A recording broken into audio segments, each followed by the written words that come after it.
Out why you've pivoted here and decided to run.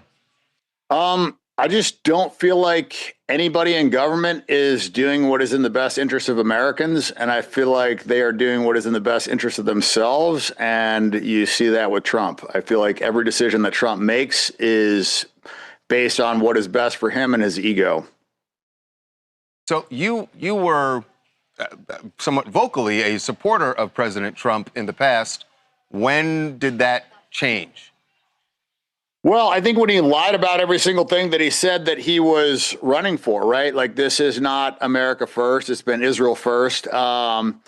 And he just has broken promise after promise. And that to me is really the crux of the issue. Like, in my friend group, if you lie one time, your word is gone. It's shot. Nobody trusts you. And I've watched Trump lie to us over and over and over again. I mean, what did this idiot tell us? He said that we had already won the war.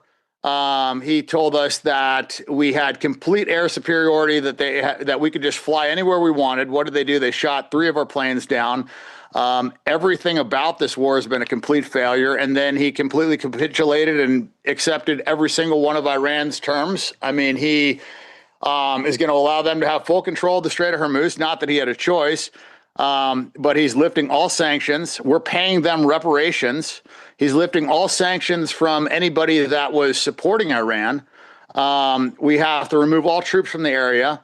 And I mean, if you look at the 10 points, it's everything that Iran wanted. Well, I mean, all that is being negotiated still, but they're allowed to enrich uranium, and they don't have to allow nuclear inspections now. So what did we accomplish? I will say, I think it's hard to argue with a single point you just made.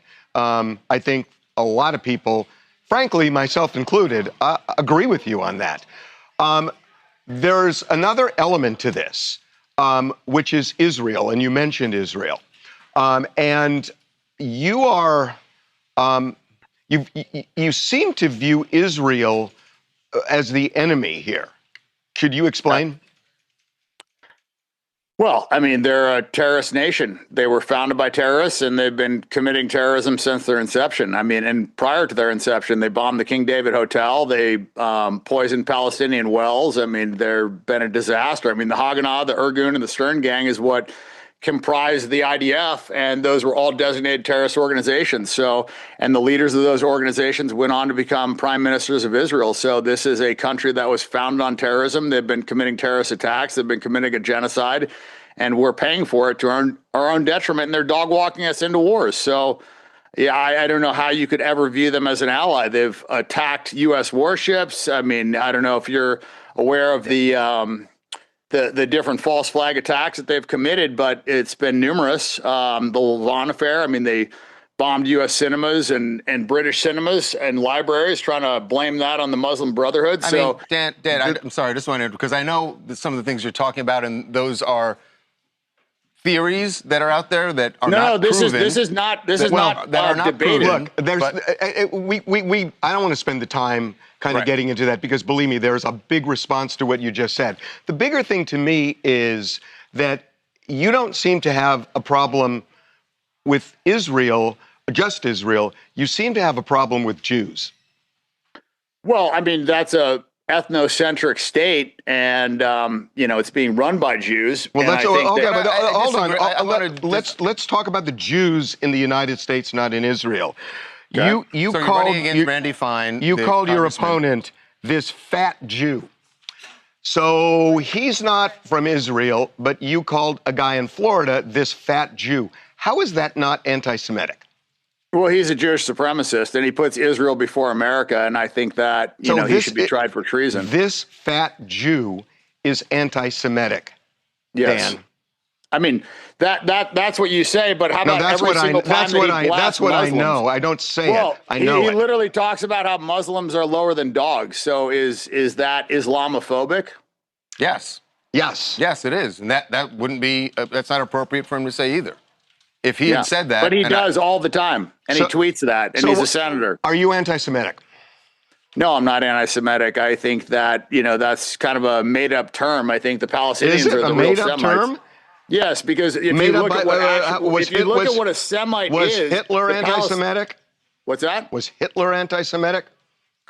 Like I said, it's the term is focused solely on Jews, but actual Semites are the Arabs, and Palestinians are Semites as well, and they actually have more DNA lineage to that region than any of the Eastern European Ashkenazi Jews that have taken it from them. So I kind of have issue with that term and how it's been hijacked to only talk about Jews. So if you want to call it anti-Jewish, then you can call it anti-Jewish. Well, I'm not going to call this anti-Jewish. When you say that this fat Jew, you could take another race and you could use another epithet, but you're anti-Semitic, Dan.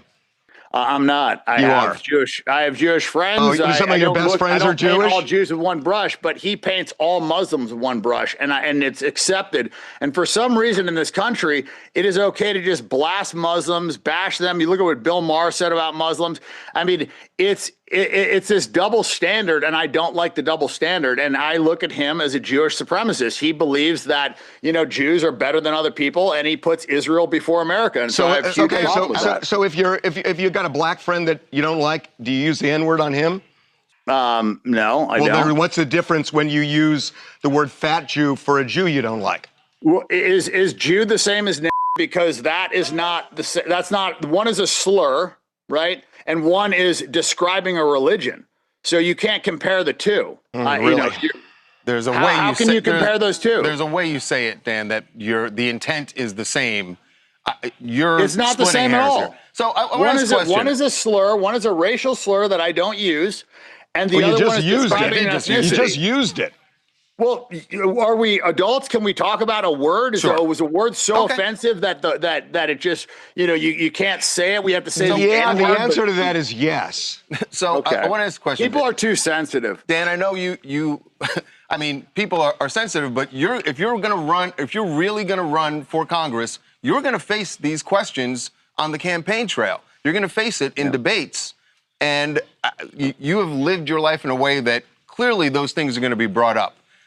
As we're talking to you, I realize you have lots of money and that, spending it on this campaign, it may be fine for you.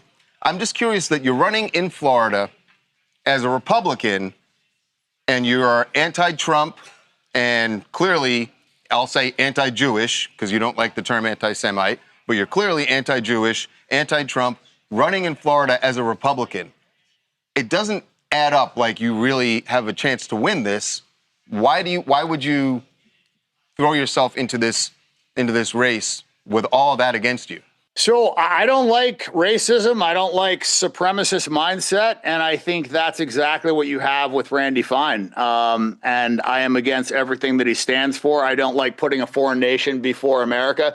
Look, I don't want to be a congressman. I don't want to be in government. I want to be free diving on a beach. You're running for Congress. Because nobody's doing it. Our country's being run by pedophiles. Like, nobody's operating the best interests of America. And so if nobody's going to step up and do it, and everybody's frustrated, everybody's like talking about it, but nobody's actually doing anything. So I feel like I'm in a unique position because I have a following and I am not affected by money, and I don't care about being in office. And I think the people that are going to be the best government leaders are the people that don't want to do it but feel obligated to do it, or do it because they want what's best for America. And that's what we need. Everybody else gets into office and says, oh, what can I get from this? How can I get rich? How can I help myself? How can I help my donors?